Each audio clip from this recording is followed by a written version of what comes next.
Hi, I'm John Smith. Welcome to Kingdom Real.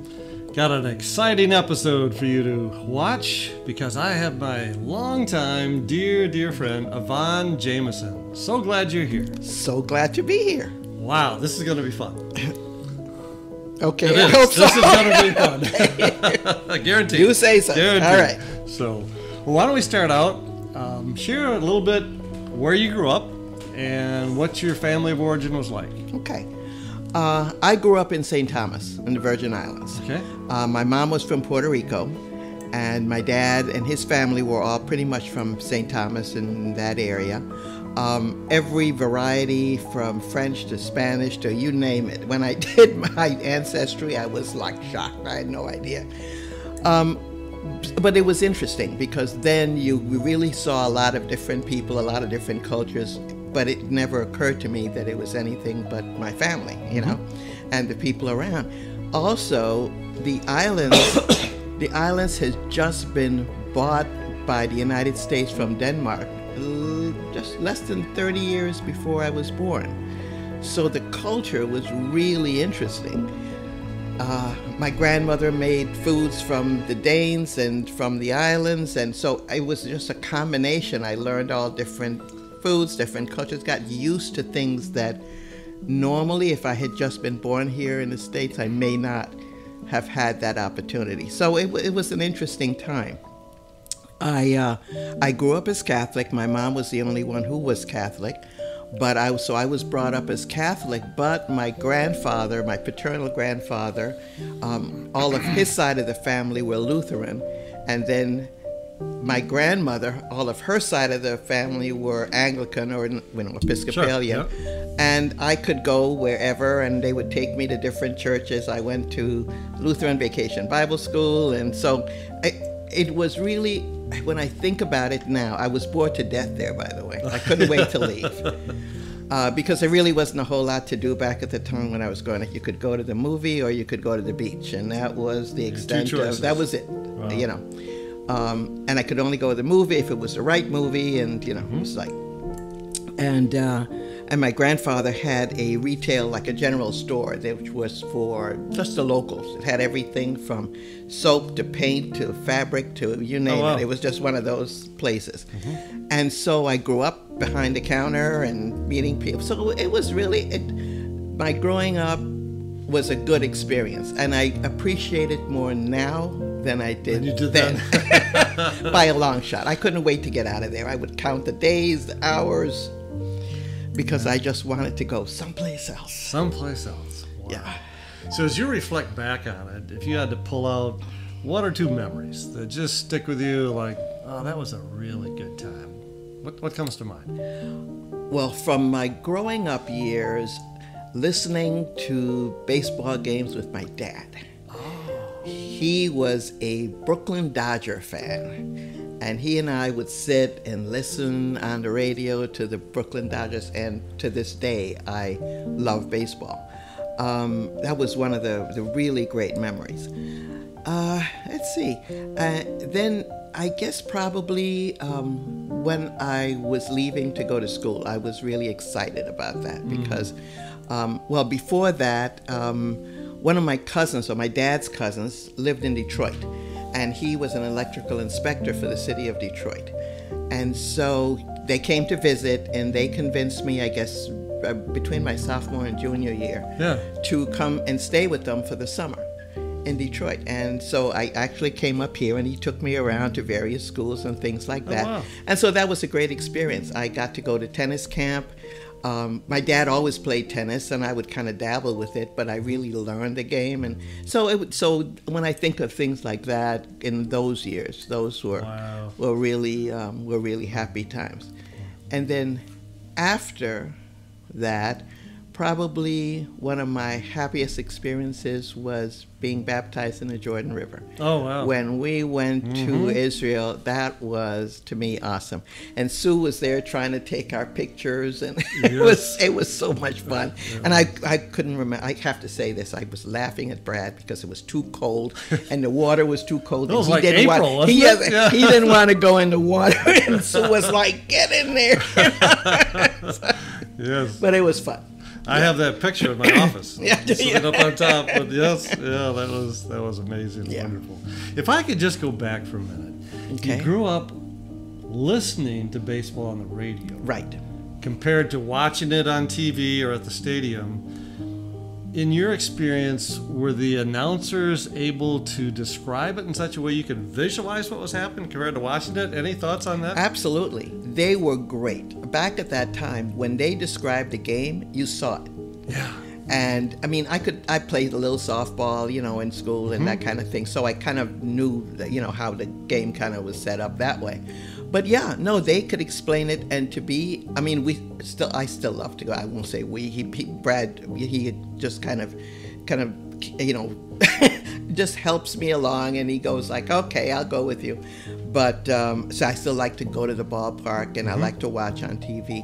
But honestly, I had the biggest kick because I could do it with my dad, and I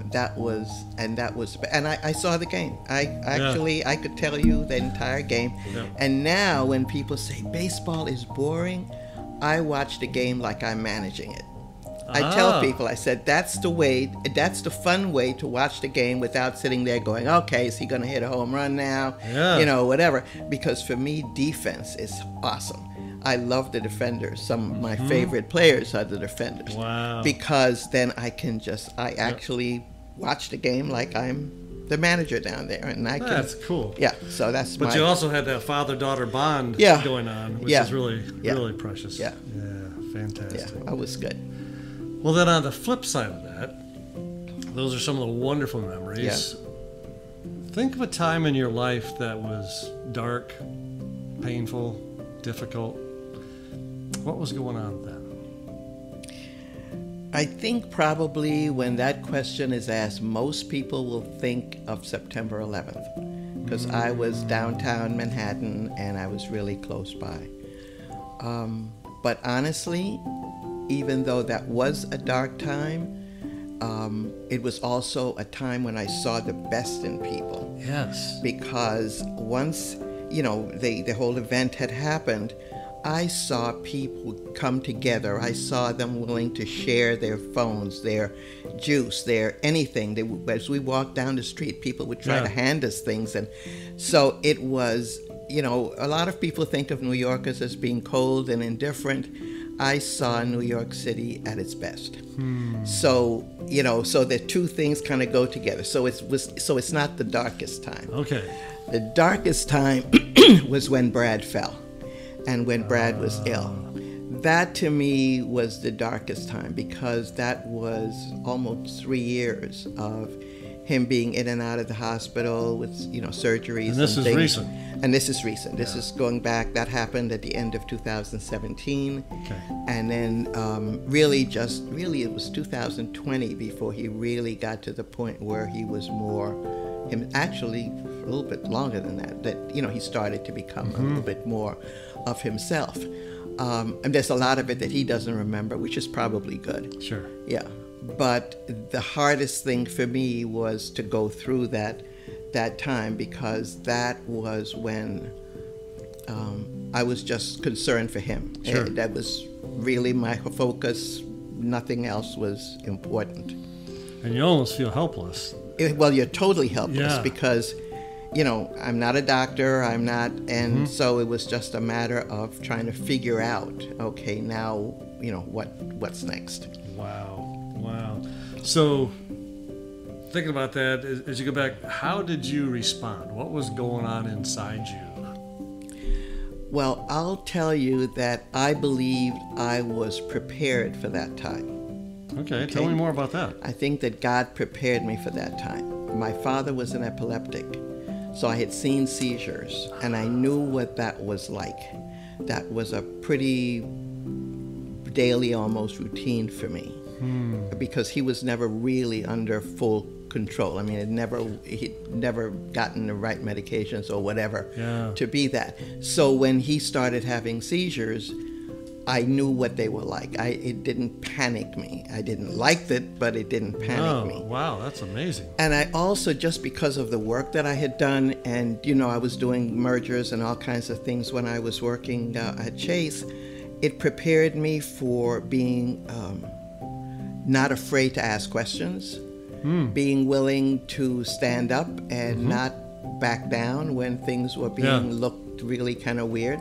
I had no problem with asking a doctor for another answer, and if they didn't give it to me, I would go find somebody else to ask. I didn't stop that. But I realized that God had done all those things and worked in my life in all these ways to prepare me for that time.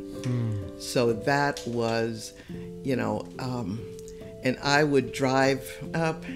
If I didn't stay at the hospital, the drive from where we lived to the hospital was on the highway, probably close to a half hour, maybe, but it depends on traffic.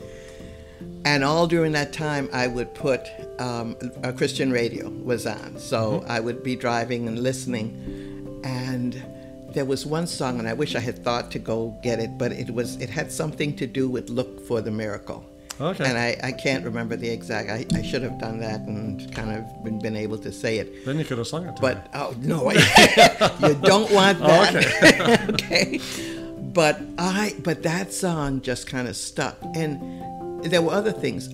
Friends of ours that really, we had one friend, and Mary she would call me and say, "Okay, what do you need?" And she was working in the city, in Phoenix, and so she couldn't be running back and forth, but she'd say, "What do you need?"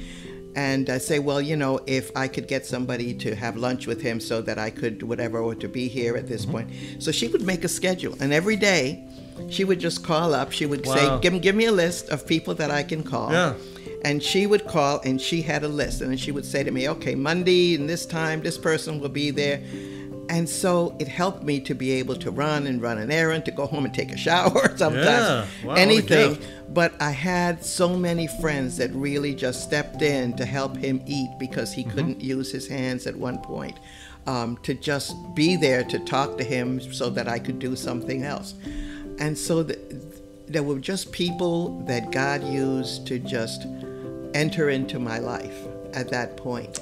And just be, hands and feet, and just be real friends. I mean, a lot of them are like my family. I mean, they truly are my family. Yeah. But God prepared me all the way, and you see all these things usually not when it's happening, but sort of, and as you go back in retrospect. But that was kind of what got me through that. That's amazing. So as I listened to that, you have your dark story, 9/11. Right. And then your darker story, Brad Falls, and goes through all that.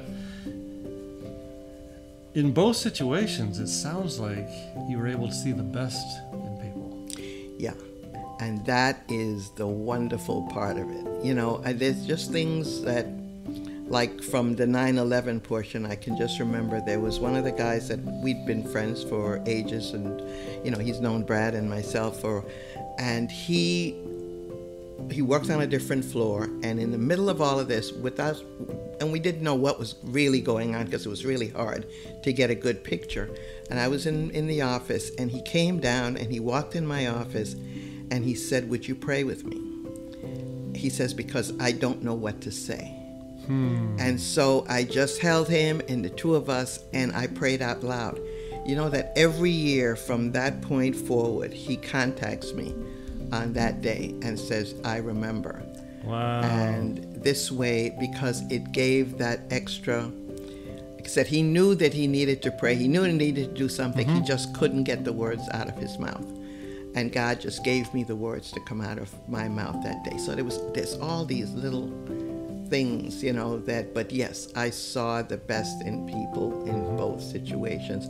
And that is what helped me, because I never felt like I was alone. I knew that God was always there, but sometimes you need skin. Yes. And that, and I had a lot of skin. I had a lot of friends that were just awesome, it was all good. Yeah. So. And in both those situations, you found yourself in darkness. Yeah. Like after 9/11, you couldn't see anything. Yeah. And so God's guiding you through the darkness. And then Brad goes through this really dark can't see your way. Yeah. He's there guiding you each step of the way. Each step. Bringing people along at the right time. And also using you to encourage others along the way. That's pretty cool. Yeah. It was, it's really hard, but I just, like I said, I think that the way that I was brought up, the things that I did, Brad talked about the fact that we lived in the Middle East for a couple of years, and every single bit of the experience I felt was a learning experience for me. It was learning other cultures so that you have a better understanding. So now when people go like, oh, well, I hate these, this particular group of people or whatever, it's like, it's not everybody. Yes, there are some bad people, and really there's some bad people everywhere, but there are also good people everywhere. And I was able to see that, and that was a real learning experience for me. Yeah. So I just felt like I was blessed. I mean,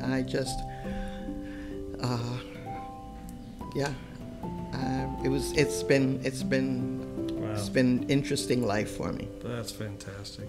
So if you reflect on your life and you just think like, what really makes Yvonne come alive? What's something really significant that breathes life into you? Well, there's two things. I love worship music. I just love it. I can just sit there and listen, and if I really feel down, just that when we go to worship, those 3 or so, pieces of worship music that start off, I always tell folks, I never want to be late, because that is, to me, I mean, I can listen to the message at home. I mean, I can tune it on, I can, go into the app and I can listen. But there's something about just celebrating at that time. So that's really a big thing for me.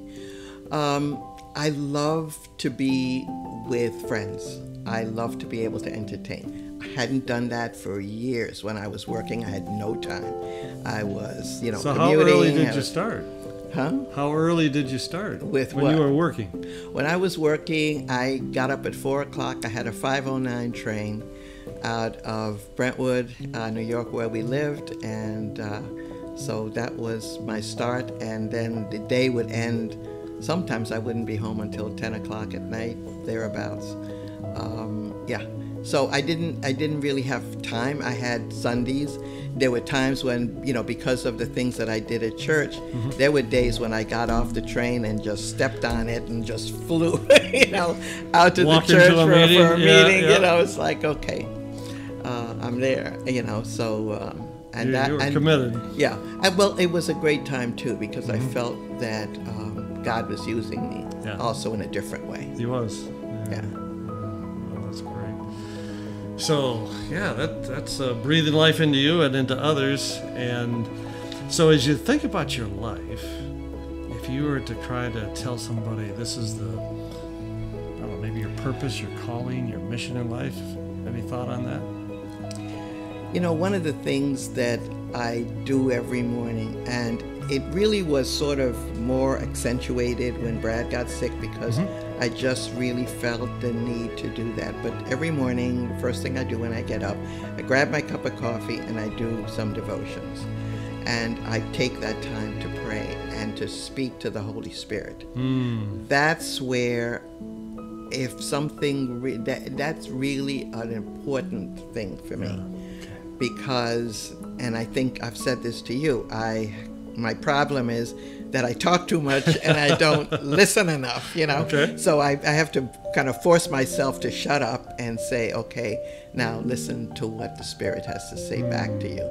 But that is important to me. And I feel that if someone really, kind of feels lost and they feel like they have no path, there's nothing like just sitting back and instead of just saying, what, I need this, I need that, or whatever. God knows you need all of those things. There's no secret there.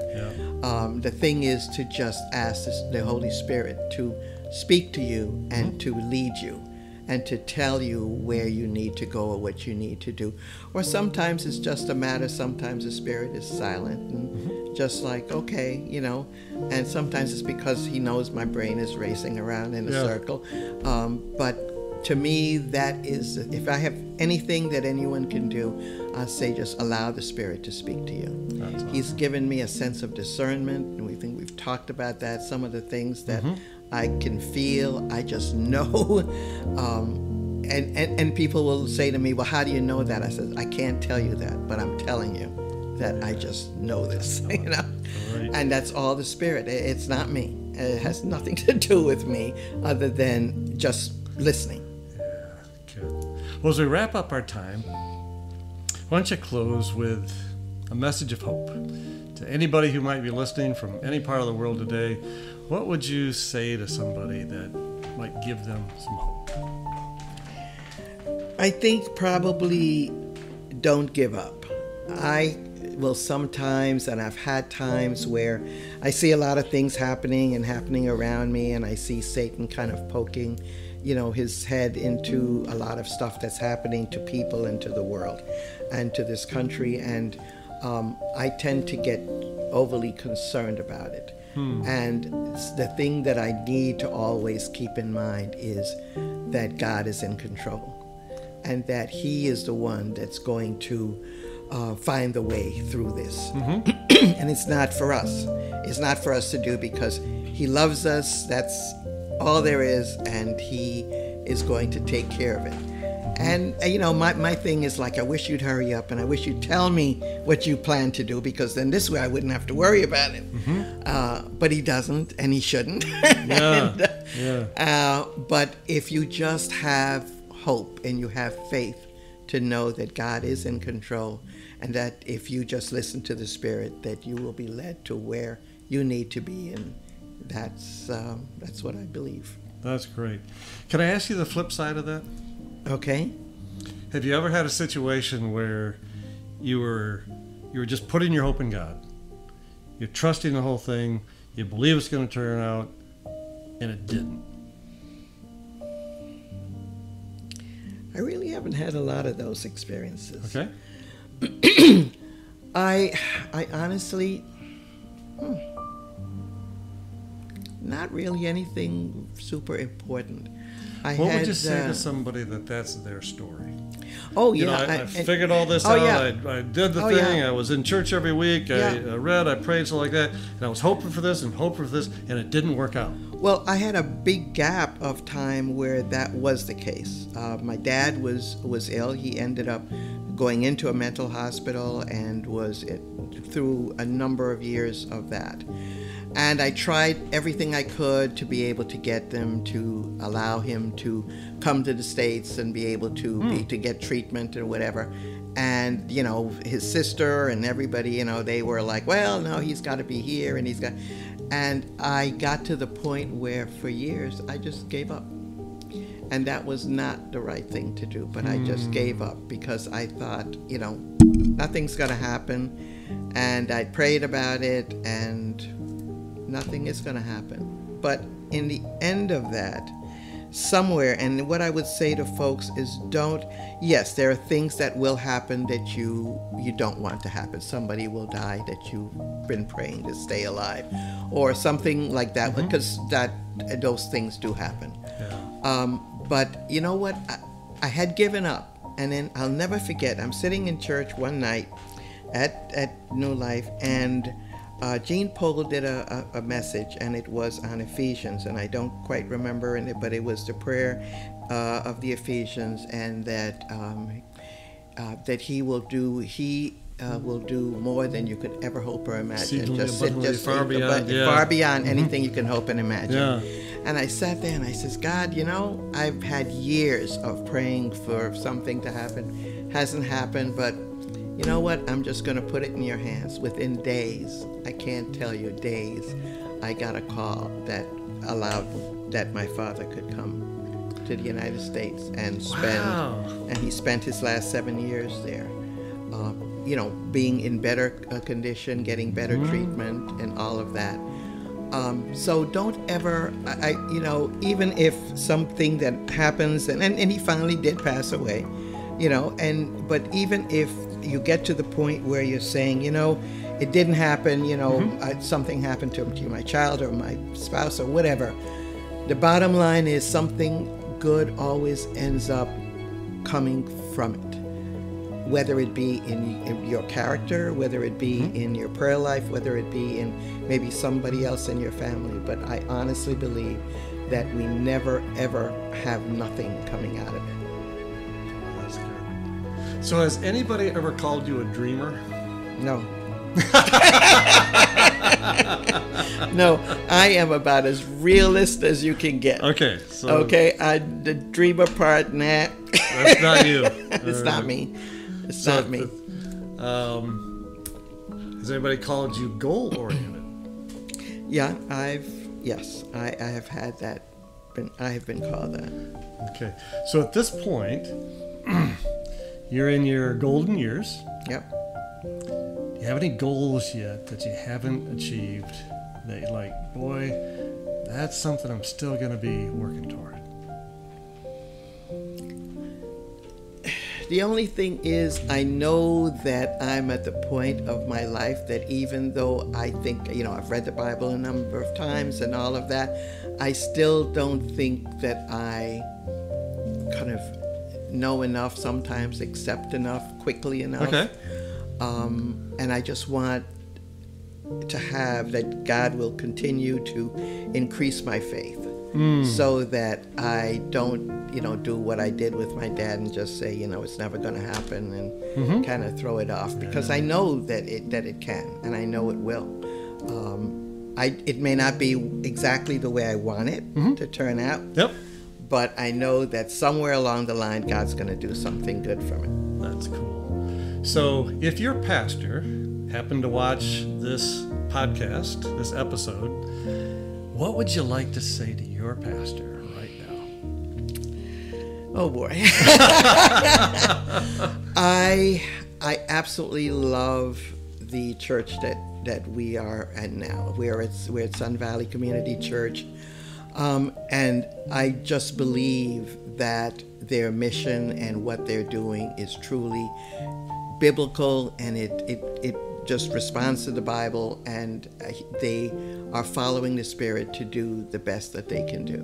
And that is all that God requires, that you are following His Word and allowing the Spirit to lead you as you guide your flock, and so keep going. Awesome. You're doing good. That's great. Every pastor needs a little encouragement. Yeah. And so. Well, you provided that for me for many years. Okay. And even when I can remember one time, and I'm probably running out of time, but I can remember one time when I was like angry. I was so mad. You probably don't even remember that. I don't. I know.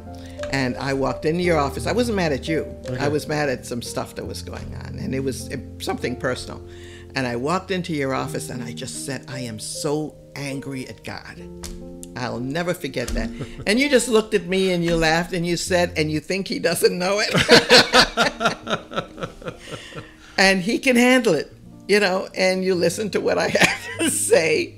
And you didn't, you didn't allow me to stay in my pity party. But I'll never forget that you said, and you think He doesn't know it. So thank you. You are welcome. You are welcome. Well, this has been delightful. Thank you for sharing your life, your story, and I know you're going to bless some people, and God's going to use this to bring life, hope, and encouragement to many people. I hope so. Yeah. Thank you. You're welcome. Well, I'm John Smith. I hope you've enjoyed this episode of Kingdom Real. We look forward to seeing you again real soon. Bye-bye.